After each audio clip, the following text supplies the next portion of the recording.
So the idea, again, is that all the resources that you need are already inside you. You just got to break through the fear. The fear, that's like the prison bars. It's the emergency brake. It's the chains you got to break free from.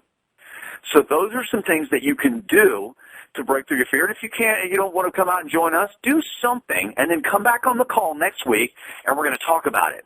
Okay, I'll bring you on the call, and we'll share experiences. So that's the plan. Now, what I want to do now, the call is at 1 hour, but I reserved a little bit more time. I want to bring on a couple of people here. I think Stephanie's willing to maybe come on and talk about an experience that she had with fear on one of the courses that we did recently. And I just want you to hear from her. I don't know if Valerie's still with us or Charles is still with us. I know, Valerie had the fear of snakes her whole life, deathly afraid of snakes.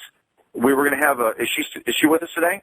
Okay, great. And I don't know if they're willing to be on. I know you guys have got things to do, but if you're willing to stay on for a little bit of bonus time, I want to ask that you do that now. So, Stephanie, you want to go ahead and jump on the call here?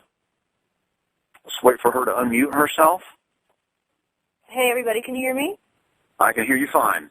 Cool. Well, thank you, everybody, for getting on the call. I think the coolest experience that I had when we were out with the Adventure Club was on the free fall with the zip lining, and it was a 100-foot free fall, and there's part of me that's like, you know what, I'm cocky, I can do anything, and when I climbed that 100-foot tower and it was time for me to perform and jump, I couldn't do it, and I wasn't ready to do it. I didn't realize that I had the fear, and that's really what the cool thing is about doing all these different bioenergetic experiences, is that I was unconscious of this fear, and my pride was holding me back from really seeing it.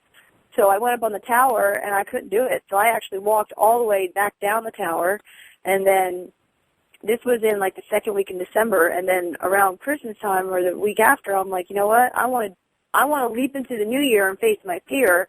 So we called the place, and we went back down and did a zipline adventure and had a lot more people show up, which was so awesome. And Scott rehearsed with me. We did the techniques and everything, and I walked up the tower. And, one of the things that was different, with the strategy was typically what I do is I like to go first, and instead I let everybody else go first, and it was because I was scared. It wasn't because, I was doing them a favor, but it was because I was scared.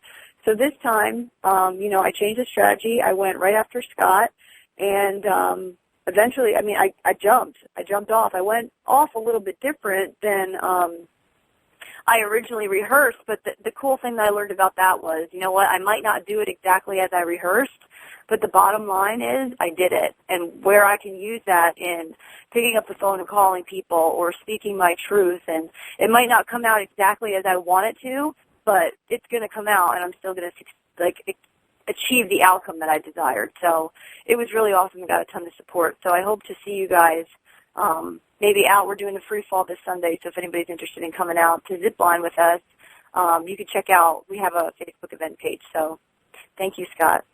Yeah, thank you, Stephanie. And can you hear me now? Yeah. Okay, great. Just want to make sure I didn't mute myself out there. So that was an amazing experience to watch Stephanie and break through her fear. Now, when you go back out, there's not going to be any fear that's going to hold you back this time at all, right?